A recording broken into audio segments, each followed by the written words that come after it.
এই 2 দিনের নাটকটা কিন্তু ইউনূস সাহেবের ফেল করছে। এই নাটকে কিন্তু মানুষের কোনো উৎসাহ ছিল না। ইউনূস সাহেব থাকবো কি যাইবো, আমার কাছে লজ্জাই লাগে। ইউনূস সাহেবের মতো লোক বলছে আমি পদত্যাগ করবো, আমি বলি না। তার যে সবচেয়ে প্রিয় ছেলে তার নাম নাহিদ ইসলাম, সে বলছে ইউনূস সাহেব বলছে উনি পদত্যাগ করবেন। আমি পদত্যাগ পত্র লেখাটা পর্যন্ত টেলিভিশনে ইউটিউবে দেখাইছে, আমি দেখছি, সেটা আমি জানি না। কিন্তু ইউনূস সাহেব যেহেতু একবার বলছে উনি পদত্যাগ করবে, এখন কে তাকে আবার অনুরোধ করছে না আপনি থাকেন। উনাকে যে পর্যন্ত মানুষ বিদায় না করবে, কোথায় ধরে বিদায় করবে আমি জানি না, কিন্তু যে পর্যন্ত মানুষ ওনাকে বিদায় না করবে উনি যাবেন না, উনারা যাবেন না। চট্টগ্রাম বন্দরের বেলায় এবং বলতেছে যারা ভালো করে দেশ চালিতে পারবো, দেশি বিদেশি বুঝি না, তার কাছে আমি দেশ দিয়ে দেবো।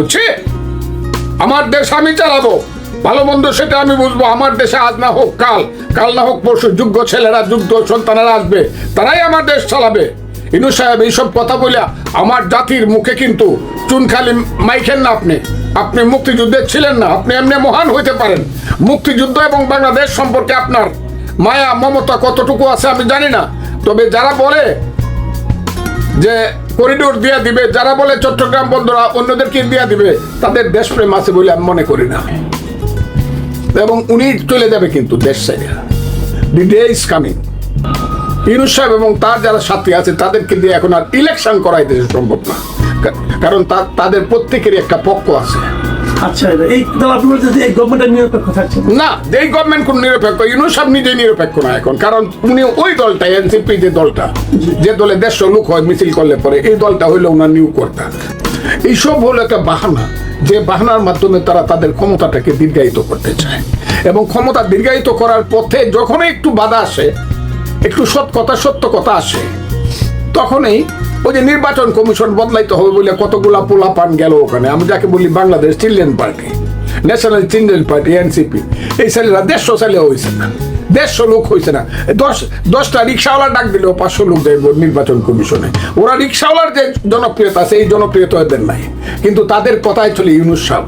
এবং একটা নাটক করছে কয়েকদিন আগে, হাসপাতালে কইছে তুই কিছু পোলাপান নিয়ে একটু মিছিল কর আমার বাড়ির সামনে, বট গাছের নিচে দাঁড়া, ঠান্ডা পানি খাওয়াইমু, ঠান্ডা পানি মাথায় ঢালমু গরমের দিনে। এইসব রং ঢং করে নাটক করে আওয়ামী লীগকে বন্ধ করছে। এই নাটক করার তো কোনো প্রয়োজন নাই। জনগণের নির্বাচিত লোকজনের হাতে ক্ষমতা হস্তান্তর করা, এটাগুলো তারা সবচেয়ে ভালো করত। কিন্তু আপনি শুনেছেন নিশ্চয়ই, গতকালকে একজন উপদেষ্টা সৈয়দ রিজওয়ানা হাসান, তিনি বলেছেন যে কেবল নির্বাচন করার জন্য আমরা দায়িত্ব নিইনি, ওনাদের নাকি আরো দায়িত্ব আছে, বিচার সম্পন্ন করা, সংস্কার করা, এগুলো আরো অনেক দায়িত্ব আছে। ওনার এই কথাটাকে আপনি কিভাবে মূল্যায়ন করবেন? উনি একজন নারী, সম্মানিত ভদ্র মহিলা। উনি যদি পুরুষ হইতো, আমি কিন্তু ওনার সম্পর্কে অনেক সত্য কথা বলতাম। আগেও আপনার কাছে বলছি, সেই সত্য কথাটা ওনার সঙ্গে খারাপ কিছু বলি, কারণ ওনার জন্মটা হয়েছে একটা দালাল পরিবারে, একটা স্বাধীনতা বিরোধী পরিবারে। ওনার এই দেশ সম্পর্কে ওনার কোনো ধরনের মায়া মমতা নাই, কারণ ওনার আব্বা বা ওনার বাবা, ওনারা জঘন্যতম রোল প্লে করছে মুক্তিযুদ্ধের সময় হবিগঞ্জে। কাজে এই দেশটা রইল কি রইল না, এইটা তাদের কাছে কোনো ব্যাপার না। উনি তো এটাকে নিয়ে মজা করতেছে, দেশটাকে নিয়ে। উনি যে ধরনের কথা বলে, উনি এই কারণে ওনারা কে আনছে? উনি এনজিও করা ছাড়া আর কিছু মানুষের পায়রবি করা ছাড়া ওনার জীবনে কি যোগ্যতা আছে? এত ছোট মাপের মানুষ ওনারা, এত ছোট মাপের মানুষ। পলিটিক্সের কন্টেস্টে আমি করছি, রাজনীতির কন্টেস্টে। ওনার বাড়ি হবিগঞ্জে, অনেকে 2% ভোট পাওয়া ওনার জন্য খুব কঠিন।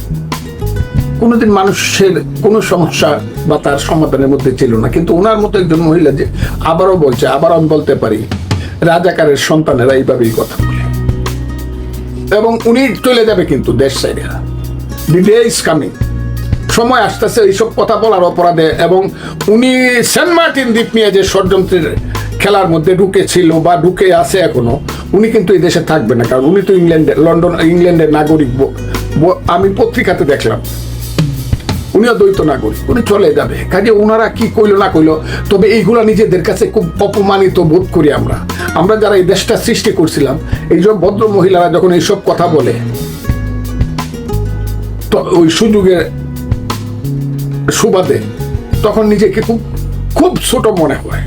আচ্ছা, ধরা যাক উনি না বলুন, এটা কি ঠিক কিনা যে এই অন্তর্বর্তীকালীন সরকার এদের মূল দায়িত্বটা কেবল নির্বাচন নয়, তারা সংস্কার করবে এবং তারা বিচার করবে, এটা যদি কেউ বলে সেটাকে কি আপনি অস্বীকার করতে চান? আমি এক নম্বর কথা হলো, সংস্কারটা নামটা শুনতে প্রথম ভালো লাগতো।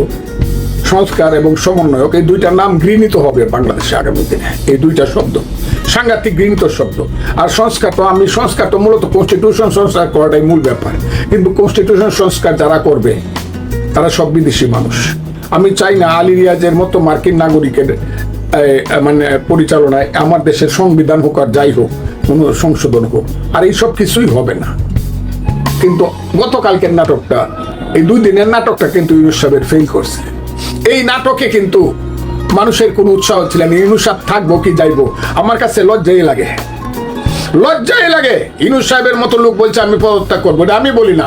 তার যে সবচেয়ে প্রিয় ছেলে, তার নাম নাহিদ ইসলাম, সে বলছে ইউনূস সাহেব বলছে উনি পদত্যাগ করবেন। আমি পদত্যাগ পত্র লেখাটা পর্যন্ত টেলিভিশনে ইউটিউবে দেখাইছে, আমি দেখছি, সেটা আমি জানি না। কিন্তু ইউনূস সাহেব যেহেতু একবার বলছে উনি পদত্যাগ করবে, এখন কে তাকে আবার অনুরোধ করছে না আপনি থাকেন? কেউ তো করে নাই। কিন্তু আমি জানি উনাকে যে পর্যন্ত মানুষ বিদায় না করবে, কোথায় ধরে বিদায় করবে আমি জানি না, কিন্তু যে পর্যন্ত মানুষ ওনাকে বিদায় না করবে উনি যাবেন না, উনারা যাবেন না। কারণ ওনাদের একটা মিশন আছে। সেই মিশন হইল দেশকে আন্তর্জাতিক ষড়যন্ত্রের কাছে, আন্তর্জাতিক কালো শক্তির কাছে এই দেশকে বন্ধক দিয়ে যাওয়া। এটা হলো ইউনূস সাহেবদের দায়িত্ব বলে আমি মনে করি। ওই মিয়ানমার থেকে দৌড়িয়া, আরাকান থেকে দৌড়িয়া, আমার রাঙ্গামাটি, বান্দরবন, খাগড়াছড়িকে বন্ধক দিয়ে আমার চিটাগাঙ্গের শুভপুর ব্রিজ পর্যন্ত, ওই বন্ধক দিয়া চিটাগাঙ্গের কি নাম ওইটা বন্দর, অন্যের কাছে দিয়ে আমি সবসময় বলি যে আমার মা হইল বাংলাদেশ। মুক্তিযুদ্ধ কইয়া, যে মুক্তিযুদ্ধের পেট থেকে আমার যে দেশ, আমার মা বাংলাদেশ। ইউনূস সাহেব বলতেছে এই বাংলাদেশ সুন্দরভাবে চলতেছে না, আমার মারে আমি সুন্দর শাড়ি পরাইতে পারতাছি না, ভালোভাবে খাওয়াইতে পারতাছি না। এখন একজন জমিদার এসে বলো তোর মারে আমার কাছে বিয়া দে, আমি বেনারসে শাড়ি পরাবো। ইউনূস সাহেব তো এই কামটা করতেছে চট্টগ্রাম বন্দরের বেলায়, এবং বলতেছে যারা ভালো করে দেশ চালিতে পারবো, দেশি বিদেশি বুঝি না, তার কাছে আমি দেশ দিয়া দেবো। আমার দেশ আমি চালাবো, ভালো মন্দ সেটা আমি বুঝবো। আমার দেশে আজ না হোক কাল, কাল না হোক পরশু যোগ্য ছেলেরা, যোগ্য সন্তানেরা আসবে, তারাই আমার দেশ চালাবে। ইউনূস সাহেব এইসব কথা বলে আমার জাতির মুখে কিন্তু চুন খালি মাইখেন না। আপনি মুক্তিযুদ্ধে ছিলেন না, আপনি এমনি মহান হইতে পারেন। মুক্তিযুদ্ধ এবং বাংলাদেশ সম্পর্কে আপনার মায়া মমতা কতটুকু আছে আমি জানি না। তবে যারা বলে যে করিডোর দিয়ে দিবে, যারা বলে চট্টগ্রাম বন্দর অন্যদেরকে দিয়ে দিবে, তাদের দেশপ্রেম আছে বলে আমি মনে করি না। এবং আপনি যে বলতেছেন ইউনূস সাহেব থাকবে না, চলে যাবে, ইউনূস সাহেব থাকবে। ইউনূস সাহেবের সাথে যারা আছে, জীবনে ভোট পাইলে ইউনিয়ন পরিষদের ভোট একটা মেম্বার হইতে পারবে না, তারা এখন মন্ত্রীর গদিতে বসে আছে, তারা কি যাইতে চায়? ইউনূস সাহেবও এখন মনে হইতেছে তাদের সঙ্গে সুর মিলাইছে। এবং কোনোদিনই ওই যে কালকে অভিমান করে কইছিল, মনে করছিল হাজার হাজার লাখ লাখ কোটি কোটি মানুষ দৌড়ায় যমুনায় গিয়ে কইব স্যার আপনি যায়েন না, আপনি থাকেন না, হলে আমরা বাঁচবো না। আরে বাংলাদেশ, আমি একটা দেশ সৃষ্টি করছি আমরা, ইউনূস সাহেবের মতো লোক থাকলো কি থাকলো না, এতে কি আসে যায়? এটা বিএনপির সালাউদ্দিন আহমদ স্থায়ী কমিটির, তাকে আমি ধন্যবাদ দিই যে পদত্যাগ করা না করা এটা ইউনূস সাহেবের ব্যক্তিগত ব্যাপার। হ্যাঁ, আমিও বলি পদত্যাগ করা না করা ওনার ব্যক্তিগত ব্যাপার। কেউ ওনার জন্য, উনাকে সবাই চিনে ফেলছে যে উনি একটা এনজিও চালাইতে পারবে, কিন্তু উনি বাংলাদেশ চালাইতে পারবে না। উনি যদি থাকে, আপনি বলছেন কি হবে? আমি বললাম এই সামনের জুন মাসে গিয়ে আবার গন্ডগোল লাগবে, আবার নভেম্বর মাসে, ডিসেম্বর মাসে গন্ডগোল লাগবে। তবে আমি বিএনপিকে বলবো, বিএনপি রাজনৈতিক দল, জিয়াউর রহমানের দল, খালেদা জিয়া, তারেক রহমানের দল, বিএনপি একবার যখন বলছে ডিসেম্বরে ইলেকশন হবে, ইলেকশনটা কিন্তু ডিসেম্বরের মধ্যে বিএনপিকে করার জন্য বলতে হবে, করার জন্য যা করার তাই করতে হবে। আর যদি না করতে পারে, বিএনপির যে Prestige personality as a political party, এটা কিন্তু ভেনিশ হয়ে যাবে। কাজে ডিসেম্বরের মধ্যে ইলেকশন আদায় করতে হবে। খুব ক্লিয়ার কথাটা, ইলেকশন আদায়, এটা এদের বাপের দেশ না যে বছরের পর বছর বিনা নির্বাচনে থাকবে। মানুষ 15 বছর একটা ভোট দিতে পারে নাই, মানুষকে ভোট থেকে বঞ্চিত করবে। ডিসেম্বরের মধ্যে অবশ্যই ভোট হতে হবে। কিন্তু একটা জিনিস, এই ডিসেম্বরের মধ্যে নির্বাচন হওয়া না হওয়া নিয়ে একটা তো বিরোধ অলরেডি শুরু হয়ে গেছে। মানে আন্দোলনের যে শক্তিগুলো যারা একত্রে মিলে আন্দোলন করেছে, শেখ হাসিনাকে হটিয়েছে, সেই শক্তির মধ্যে কিন্তু এর মধ্যে আমরা দ্বিধা বিভক্তি দেখছি। আন্দোলনের প্রধান শক্তি হিসেবে যারা নিজেদেরকে দাবি করে, সেই এনসিপির নেতারা 3 জন উপদেষ্টা পদত্যাগ চেয়েছেন এবং পদত্যাগ চাইতেই পারেন, কিন্তু সে পদত্যাগের চাওয়ার কারণ হিসেবে যারা উল্লেখ করেছেন ওই 3 জনের সঙ্গে নাকি বিএনপির এক ধরনের সম্পৃক্ততা আছে। আবার বিপরীত দিকে বিএনপির পক্ষ থেকেও উপদেষ্টা পরিষদের 2 জনের পদত্যাগ চাওয়া হয়েছে। তারা দাবি করছে ওই 2 জনের সঙ্গে নাকি এনসিপির সম্পৃক্ততা আছে। তাহলে এনসিপির সম্পৃক্ততা আছে, বিএনপির সম্পৃক্ততা আছে, এই যে অভিযোগ পাল্টা অভিযোগ, এগুলো যদি চলতে থাকে তাহলে কি নির্বাচন আরো প্রলম্বিত হওয়ার কোনো আশঙ্কা নাই? আশঙ্কা মানে কি? অবশ্যই আশঙ্কা না, শুধু অবশ্যম্ভাবী এভাবে চলতে থাকলে আমি তো মনে করি ইউনূস সাহেবের অধীনে কোনো নির্বাচন করা উচিত না। এখানে একটা নতুন তত্ত্বাবধায়ক সরকার হওয়া উচিত, আইনগতভাবে সুপ্রিম কোর্টের সিদ্ধান্ত নিয়ে, আইনগতভাবে, এবং 120 দিনের মধ্যে ইলেকশন করা।